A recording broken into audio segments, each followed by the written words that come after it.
Oxygène Radio. Club Oxygène, le mag, tous les vendredis 19h sur Oxygène Radio. Bonsoir à tous, bienvenue dans votre émission Club Oxygène, 100% sport, 100% Mayenne évidemment. Ce soir on reçoit Jimmy Roy, capitaine du Stade Lavallois. Bonsoir Jimmy. Bonsoir Cyprien, bonsoir tout le monde. On parlera du très bon début de saison, de son rôle de capitaine, mais aussi du quotidien d'un joueur de foot professionnel. Mais tout de suite le sommaire. Club Oxygène, le sommaire. Dans Club Oxygène ce soir, le Stade Lavallois évidemment, leader de Ligue 2, on ne le répétera jamais assez, mais aussi du futsal, le départ surprise d'André Van der Leij, le coach de l'Étoile lavalloise, ou encore basket et handball au programme. Allez, on passe à l'invité. Club Oxygène, l'invité. Jimmy, Laval est leader aujourd'hui. Est-ce que t'es un petit peu surpris de ça ou on peut pas dire qu'on s'y attendait? Est-ce que ça te surprend ou Laval c'est à sa place? Surprend, non, mais après on s'y attendait pas vraiment. On va pas dire que Laval sur sa deuxième année de remontée en Ligue 2, on s'attendait à faire un si bon début de saison, mais maintenant on récolte le fruit de notre travail, j'ai envie de dire. Après, on n'est qu'à la 8e journée. Il en reste 30. Voilà, il faut garder les pieds sur terre. On ne sait pas ce qui va se passer. Donc voilà, le début de saison est cohérent. Et comme on a dit, comme je pense a dit le coach dans les journaux, on récolte le fruit de notre travail. Et c'est bien pour tout le monde parce qu'on voit que l'équipe progresse aussi, quoi. Faut pas s'enflammer quand on est au club, quand on est joueur-entraîneur. Les supporters, ils peuvent s'enflammer, rêver. Oui, les gens, c'est normal. D'ailleurs, ceux qui nous écoutent ont raison de s'enflammer, mais il faut garder les pieds sur terre. Il reste 30 journées. On va dire qu'il y a certains budgets de Ligue 2 qui sont 2 ou 3 fois supérieurs aux nôtres. Donc il faut quand même remettre les choses au clair. Maintenant, on est ambitieux. Toi, en plus, Jimmy, tu es à l'initiative du projet. Tu es un petit peu arrivé au début du projet de Laurent Léry. Comment tu as vu le club évoluer depuis tout ce temps ? J'ai envie de te dire, c'est fou. On s'est professionnalisé en fait, à tous les niveaux du club. Même nous, les joueurs, on avait un peu ce côté esprit amateur, à se dire on va être démasqués, ils vont nous démasquer quand on était leader de national. On a cultivé un peu ça, ce côté amateur, et au fur et à mesure des saisons, on voit qu'on a basculé dans un côté professionnel avec un staff qui a évolué, avec un effectif qui a évolué en qualité et en quantité. Voilà, je vois surtout évoluer le club de ce côté-là, ouais. Côté professionnel, quoi, en train de se structurer à tous les niveaux, dans les bureaux. Vous le cultivez tout ça aussi, aller chez les socios, boire une bière, chanter et tout, le côté régional, local et tout, vous le cultivez. Moi, ça me tient à cœur, ça, ouais. Personnellement, alors je ne veux pas parler au nom des autres, mais moi, ça me tient à cœur et on fait le nécessaire pour que le maximum de joueurs puissent aller aux socios, aller après les matchs, même quand on perd, boire un coup ou pas, mais discuter avec les gens et prendre le pouls un peu des gens et des gens qui font vivre le club aussi, parce que c'est important en fait. Plus pour parler sportif, t'es capitaine du Stade Lavallois c'est ta 3e saison en tant que capitaine. C'est quoi être capitaine et c'est quoi être capitaine au sein du vestiaire du Stade Lavallois? Être capitaine, c'est dur à dire. J'aime pas trop parler de ça, en tout cas de moi, mais j'ai envie de dire que cet effectif-là, depuis 2 saisons, en national c'était moins vrai, mais depuis 2 saisons, a pas besoin de capitaine. Voilà, a pas vraiment besoin de capitaine. Il y a tellement de joueurs d'expérience entre Gonz, entre Johan Tavares, entre Malik Chukunte, Samassa, Yasser Baldé, Marvin Baudry, tous ces joueurs qui ont plus de 30 ans, Kevin Perrault, Max Aubois, n'ont pas besoin d'un leader. Voilà. Et on est assez de joueurs d'expérience pour que les jeunes prennent exemple un petit peu sur tout le monde. Et voilà, et ça se passe très bien. Maintenant, quand il faut taper du poing sur la table, je le fais. Gonz le fait, certains joueurs le font, mais il n'y a pas vraiment besoin d'être capitaine. Maintenant, on est exigeant sur les horaires, sur le respect. Ouais. Ça, on n'y changera jamais, mais voilà, il faut juste être exemplaire. Et puis, le président est parti sur un projet, on va dire, d'exemplarité du club et d'une nouvelle image du club, du Stade Lavallois auprès de la France entière. Et il faut respecter ça. Et il m'a mis capitaine pour avoir cette image-là. Donc je pense bien remplir les critères qu'on m'a donnés de ce côté-là. Capitaine, en plus au milieu de terrain, au cœur du jeu. Oui. Comment tu as vu ton rôle évoluer, toi ? Ça fait 20 ans que tu es dans le foot, on va dire 15 ans, plus de 15 ans en pro. Comment tu as vu ton rôle évoluer au milieu de terrain ? Tu sens que c'est plus pareil qu'avant ? Quand tu as commencé ? Alors déjà, il faut savoir que j'ai commencé avant centre. Moi. Avant, j'étais à la place de Malik Choukounte. Il faut le savoir. Ceux qui nous écoutent et qui nous regardent, j'ai commencé avant centre et j'ai reculé au fur et à mesure. Et qu'est-ce qui a changé par rapport au début ? Il y a plus de puissance, ça court plus longtemps. Physiquement, ça a évolué. C'est surtout sur ça. Ouais. C'est physiquement que ça a évolué athlétiquement aussi, dans les duels, dans l'impact et tout. Et j'ai envie de dire qu'à l'époque, c'était des joueurs plus intelligents, plus fins techniquement, qui voyaient avant de recevoir, qui jouaient plus en une touche de balle, en déviation au milieu de terrain. Aujourd'hui, c'est des joueurs plus puissants, capables de casser des lignes, être durs à l'impact, durs au duel à la tête, durs au duel au sol. C'est plus sur ce côté-là que ça... Il y a beaucoup plus d'athlètes qu'à l'époque. Toi, tu es plus dans un ancien registre, finalement. Exactement. C'est pas le joueur qui casse des lignes. Non, je suis plus là par mon intelligence, par mon placement, pour, entre guillemets, casser les pieds de mes adversaires. Voilà. Et pour aussi structurer tactiquement l'équipe à la perte de balle aussi. On oublie trop ce rôle-là. On pense qu'un joueur joue que quand il a le ballon. Et c'est pas vrai. C'est pas vrai du tout, ça. Joueurs de l'ombre. Ouais, des joueurs de l'ombre, des joueurs qui, quand on n'a pas la balle, est capable de replacer ou d'anticiper une passe d'un coup d'œil pour ralentir, pas forcément récupérer le ballon, mais pour ralentir l'attaque adverse, permettre à mon équipe de se replacer derrière le ballon. Les gens ne voient pas tout ça, mais c'est difficile à voir même des fois. C'est hyper important. Bah ouais, après, si je joue, c'est que je pense que le coach le voit. mais même nous, je veux dire, dans les médias, on met des notes. Des fois, au moment de mettre la note à Jimmy Roy, on se dit, qu'est-ce qu'il a fait dans le match ? Et en fait, il y a tout ce... Bien sûr, mais je comprends, moi, que des fois, je puisse avoir des notes qui ne dépassent pas la moyenne. Et ça ne me dérange pas. À partir du moment où mon équipe a gagné ou a fait un match structuré, je suis content. Je suis content, sincèrement. Voilà, après, les notes, c'est subjectif. Voilà, forcément, si je marque, je vais avoir une meilleure note. Mais il faut prendre... Les notes, elles sont à prendre, parce qu'il faut prendre de la critique. Mais elles sont aussi à laisser par moment, parce que, voilà, il y a des fois... Il y a un travail de l'ombre que tout le monde ne peut pas connaître et ne peut pas voir parce que c'est un rôle ingrat. Voilà. On le sent quand on parle, même sur le terrain, il y a tout ce côté tactique. C'est quelque chose que tu apprécies tout particulièrement, la tactique dans le foot. T'aimes tout ça. Tu as eu des entraîneurs comme Pascal Gastien qui te l'ont appris notamment. Bien sûr. Pour moi, c'est ce qui manque le plus au foot d'aujourd'hui. En tout cas en France. Ouais. Je ne parlerai pas d'Italie, où c'est un championnat que je regarde beaucoup, l'Italie.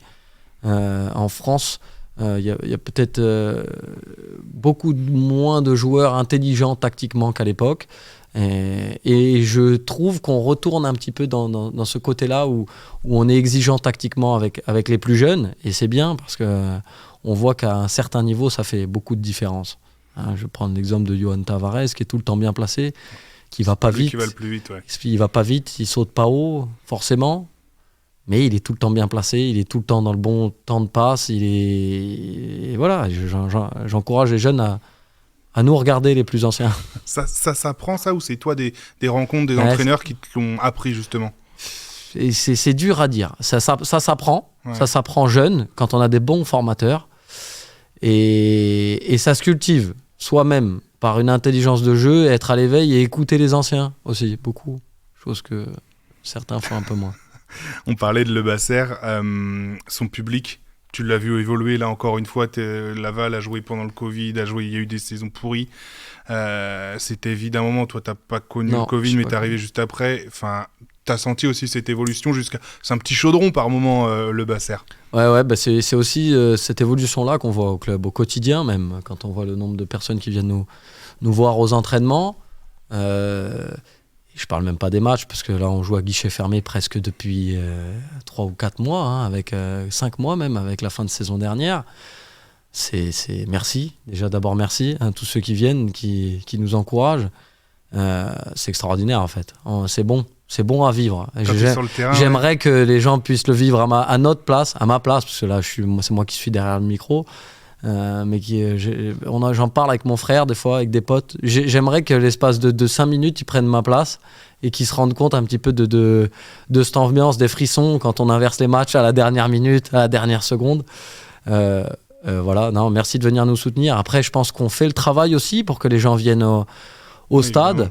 C'est du donnant-donnant un peu. Hein. C'est sûr que quand je suis arrivé il y a 3 ans en national et qu'on a commencé par 4 matchs en victoire et qu'il y avait 3500 personnes contre Cholet fin août, je m'en rappelle encore.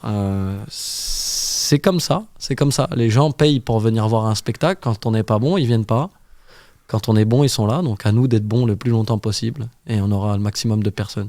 Tu saurais mettre des mots sur ce que tu ressens, tu dis sur un but à la dernière minute ou quand tu entres et que tu vois le stade et tout. Tu saurais mettre des mots J'ai l'impression que je prends plus de plaisir en vieillissant à vivre même avec l'habitude. Ouais, avec l'habitude, mais je les prends peut-être parce que je sais que ça peut s'arrêter dans quelques années.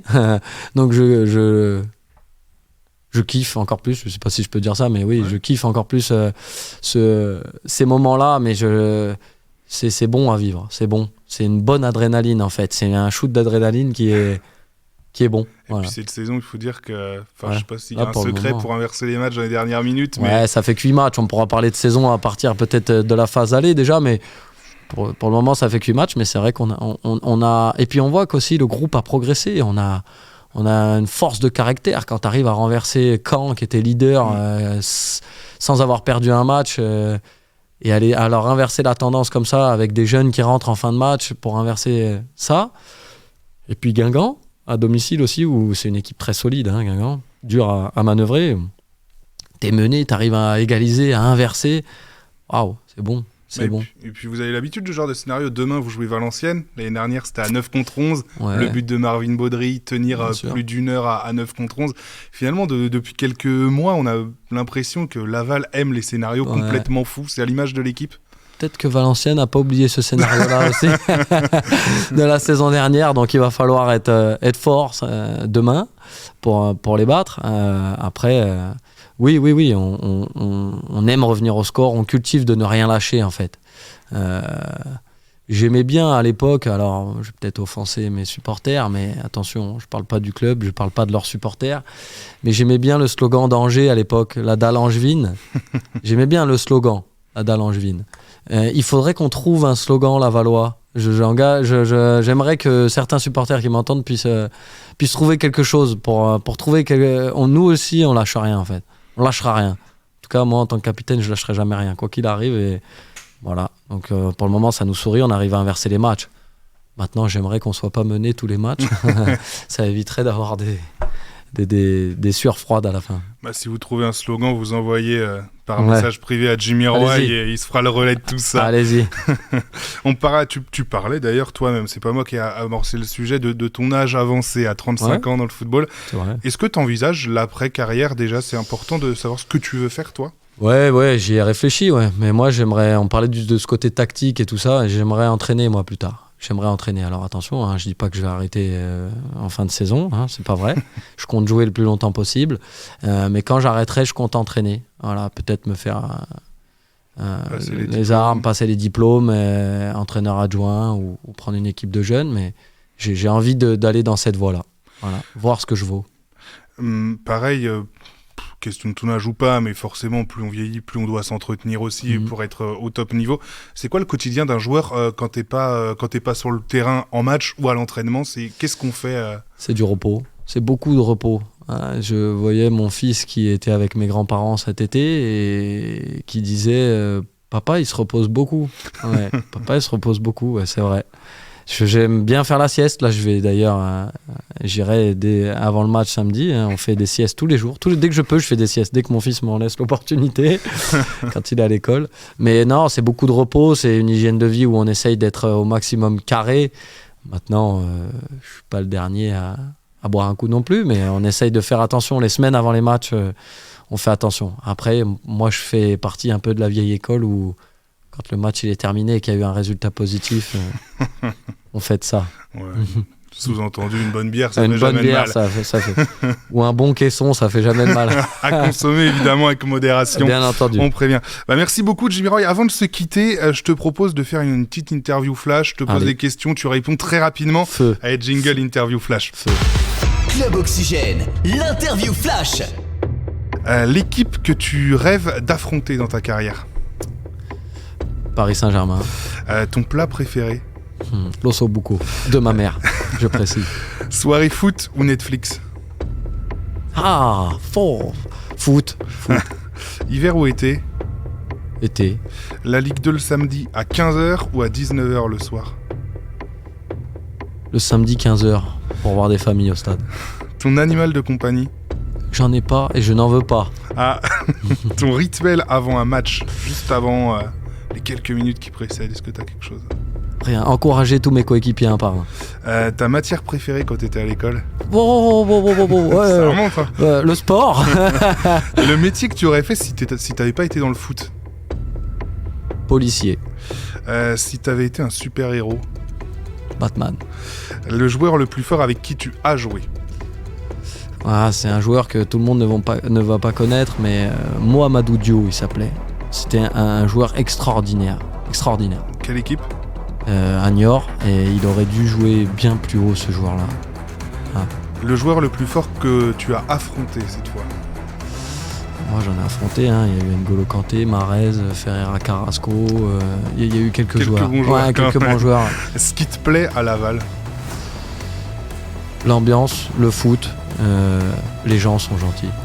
Et enfin, à quelle journée de championnat Laval sera assuré de monter en Ligue 1? Joker. Allez, merci beaucoup Jimmy de nous avoir accordé ce temps. Merci. Nous on passe tout de suite au reste de l'actu mayonnaise.